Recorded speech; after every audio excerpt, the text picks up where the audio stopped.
Assalamualaikum warahmatullahi wabarakatuh.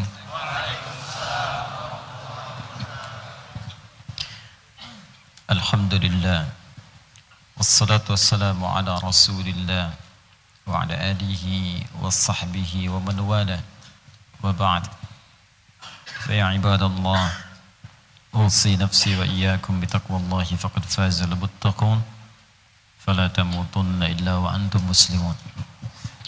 Saudara-saudariku, alhamdulillah kita telah menunaikan salat Isya berjamaah. Dan bagi teman-teman pemirsa dimanapun Anda berada yang barangkali telah menunaikan salat Isya pula atau yang akan menunaikan salat Isya, kita berdoa bersama bermohon kepada Allah semoga salat kita diterima oleh Allah Subhanahu wa taala. Kita akan lanjutkan dalam bahasan kita. Telah kita uraikan bahwa jika dalam satu surah terdapat beragam sifat mulia yang menyifati surah itu, maka ini menunjukkan surah itu memiliki kedudukan yang istimewa. Ziyadatus sifat tadullu ala imtiyazil mausuf. Bertambahnya satu sifat menunjukkan bahwa yang disifati itu punya keistimewaan yang tidak biasa. Surah Al-Fatihah memiliki keistimewaan-keistimewaan yang tidak biasa karena kemudian surah ini diliputi dengan nama-nama dan sifat-sifat yang juga sangat istimewa yang memiliki nilai-nilai di antaranya. Satu, memberikan petunjuk kepada kita pembacanya agar meneladani setiap keistimewaan yang melekat pada surah dimaksud, atau juga mengerjakan perbuatan-perbuatan mulia sehingga menghasilkan sifat-sifat yang melekat pada diri kita sehingga dikenal dengan itu sampai kita wafat menghadap Allah Subhanahu wa taala. Yang kedua, seluruh kemuliaan yang melekat pada sifat ini juga menunjukkan fungsi surah itu dalam aktualisasi kehidupan, bukan sekedar menjadi bacaan. Kalau kita sebutkan misalnya surah Al-Fatihah ini adalah Asy-Syafi, sang penyembuh dengan izin Allah Subhanahu wa taala. Maka bacalah surah itu ketika kemudian kita dihadapkan pada penyakit tertentu, apapun penyakitnya. Karena itu nanti di pertemuan sebelumnya bahkan telah kita kisahkan bagaimana seorang dari kepala suku, ketua kabilah tersengat kalajengking itu sampai dengan sekarat, racunnya sudah menyebar, medis kemudian sudah angkat tangan, tabib sudah kemudian tidak mampu berkata menyembuhkan, maka seorang sahabat dengan izin Allah Subhanahu wa taala membacakan Al-Fatihah ini, lantas kemudian dengan izin Allah diberikan kesembuhan. Karena dia paham fungsinya, Asy-Syafi bacakan sembuh. Ya kan? Kemudian ada fungsi-fungsi yang lain misalnya. Ya, Ummul Kitab, Asasul Quran, ada Al-Kafi, Ruqyah untuk mengangkat hal-hal negatif yang ada pada diri seseorang. Ya, tidak terkait dengan jin saja, tidak, sifat-sifat buruk tuh. Ruqyah dengan diri sendiri. Ya. Selalu iri hati pada orang misalnya. Punya sifat dengki, dendam berlebihan. Ya, hati-hati merasa bahagia kalau orang susah. Bahagia nih kalau dia susah nih. Nah, itu bahaya itu sifat itu. Bahkan kata Al-Quran diisyaratkan orang hasad itu sampai malam gelap gulita itu nggak bisa tidur. Makanya kita berlindung dari penyakit hasad ini karena dampaknya ini bisa membuat kita pun gelisah yang terkenanya sampai tidur pun nggak enak. Qul a'udzu birabbil falaq min syarri ma khalaq wa min syarri ghasiqin idza waqab wa min syarri naffatsati fil 'uqad wa min syarri hasidin idza. Perhatikan. Orang hasad itu disamakan dengan penyihir. Awas, naffatsati fil 'uqad. Ya, sama dengan penjahat di waktu malam, ghasiqin idza waqab. Kalau Anda tinggal di satu tempat misalnya, masuk ke satu tempat atau hutan belantara yang banyak perompaknya, tiba waktu malam, tenang enggak? Tidak. Karena kapan saja bisa dirampok, kapan saja bisa dirampak, Anda enggak tenang. Sama dengan begini, Anda ingin uji nyali, mau ada TV mau enggak? Masuk kemudian ke suatu tempat, rumah yang sudah ada bongkahannya, tidak ada tuannya, ada pohon tumbuh di dalamnya, ya. Tiba-tiba mau tidur di situ, belum masuk sudah bergerak. Wah, terdengar suara.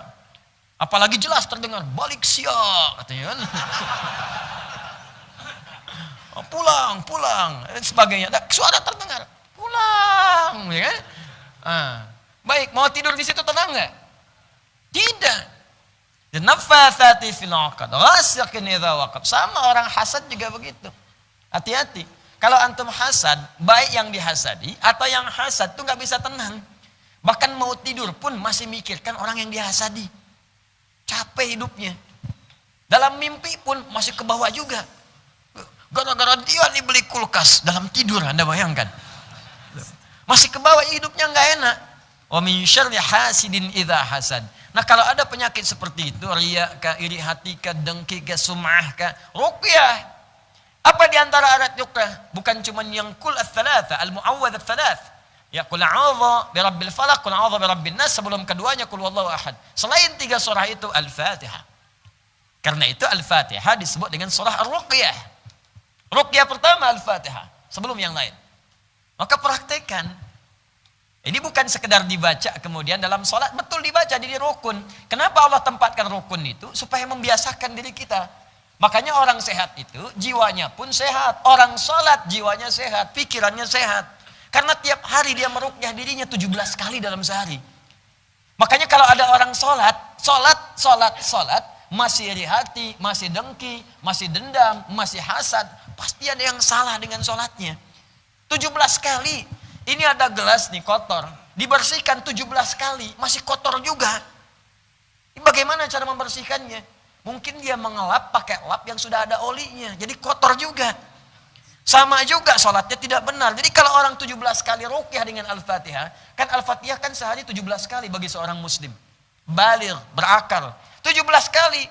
Anda mesti baca 17 kali. Jadi kalau 17 kali itu Anda bacakan, masih sakit juga, ada yang salah di situ. Ruqyah. Itu rahasianya kenapa jadi rukun. Kenapa mesti kita baca? Karena Allah inginkan fisik kita sehat, jiwa kita sehat, dan sempurna cara berikhtiar dalam kehidupan kita. Jadi kalau sholat itu benar, semuanya itu maksimal. Rezeki datang, jiwa kita sehat, fisik kita kuat. Karena Syafi mengangkat semua penyakit. Quran surah ke-17. Ayat ke-82, wa nunazzilu minal Qur'ani ma huwa syifaa'un wa rahmatun lil mu'minin. Kami turunkan dari ayat Al-Qur'an itu minnya tab'id, sebagian. Ada yang mengatakan istighraq semua ayat Al-Qur'an, tapi ada yang berpendapat sebagian ayat Qur'an bahkan surahnya ada yang menjadi syifa, penyembuh dari semua penyakit. Apa di antaranya? Langsung disebut oleh para ulama Al-Fatihah. Al-Fatihah. Jadi kalau orang sholatnya benar, sehat dia. Penyakit diangkat. Bahkan Masya Allah, ada sesuatu yang sulit pun berdoa bisa dikabulkan. Quran surah ketiga Ali Imran, ayat ke-38-39. Ketika dalam sholat berdiri, minta kepada Allah. Minta. Begitu minta dikabulkan. Ya, minta, qala rabbi habli min ladunka dzurriyyatan thayyibah. Maka ia berdoa Nabi Zakaria, ya Allah, mereka mengatakan aku nggak mungkin punya keturunan. Engkau tak punya batas, anugerahkan kepadaku ya Allah apa yang tidak ada batas pada dirimu. Engkau pasti mendengar doaku. Kalau yang pada maha mendengar saya tidak mengabulkan, lantas kepada siapa lagi aku mesti memintanya. Fanadathul malaikatu wa huwa qa'imun yusalli fil mihrab. Maka turunlah malaikat sedangkan beliau itu masih berdiri dalam salatnya di mihrab. Masih berdiri dalam salat. Kita salat, saat salat ditunggu oleh Allah dalam bacaan Al-Fatihah. Mau minta apa? Minta apa? Wa idza qala al-'abdu iyyaka na'budu wa iyyaka nasta'in, ketika hamba berkata iyyaka na'budu ya Allah, sekarang kami salat menyembahmu dan sekarang kami punya permohonan. Kata Allah, hadza baini wa baina 'abdi wa li 'abdi ma sa'al. Ini perjanjian antara aku dengan hambaku. Sekarang apapun yang hambaku minta, aku akan kabulkan kalau itu ia butuhkan. Al-Fatihah. Nah, jadi aktualisasi itu penting kita kemudian hadirkan dalam kehidupan, jangan sekedar jadi bacaan. Kalau cuman baca, anak kecil pun baca. Anak kecil banyak baca di sini bisa. Jangankan anak kecil, beo yang belum balik dan belum taklif dan gak ada taklif bagi beo, ajarin Fatihah, baca dia. Bismillahirrahmanirrahim. Alhamdulillahirabbil alamin. Beo. Jadi kalau cuma ada orang baca, gak pernah diaktualisasikan maknanya, beo. Ya gak ada bedanya. Apa bedanya? Maka kita kembalikan dalam kehidupan kita. Semua fungsi ini jangan cuma jadikan catatan. Catat, tulis, bikin status. Al-Fatihah itu asyifa. Tapi status selanjutnya, tapi kenapa ya pada diriku tidak berfungsi? Wah, tidak seperti yang aku kira. Berarti gagal. Dia nulis asyifa, tapi dirinya sendiri nggak merasakan syifa itu. Ya, di teman-teman sekalian ini keluarkan. Nah sekarang persoalannya, bagaimana kita mencerna semua ayat itu, sehingga kalau kita baca kan betul-betul jadi syifa. Kan orang dulu sekali baca sembuh, orang sekarang 1000 kali nggak sembuh-sembuh, malah makin sekarat gitu kan? Apa yang salah? Orang dulu di ruqyah Al-Fatihah selesai, orang sekarang bacain Al-Fatihah jinnya senang. Saya pernah dapat kisah nyata ini, langsung orangnya bilang, ya, bahkan luar biasa ini, Ustaz, ada pegawai saya di toko pakaian kesurupan, ya, tapi ini menarik, kesurupannya baca Al-Quran. Ternyata dilihat-lihat, ini pegawainya ini memang dulunya jarang sholat, jarang macam-macam. Ketemunya jin soleh. Masuk. Baca gitu. Itu ngerukainya susah, karena dibacain Fatihah malah senang jinnya. Anda bayangkan. Tapi pelan-pelan hilang dia. Begitu hilang, waduh kamu beruntung deh di sini nih. Ketemu jin muslim. Ya langsung diingatkan dan sebagainya. Jin aja ngajak kamu sholat, masa kamu yang manusia tidak?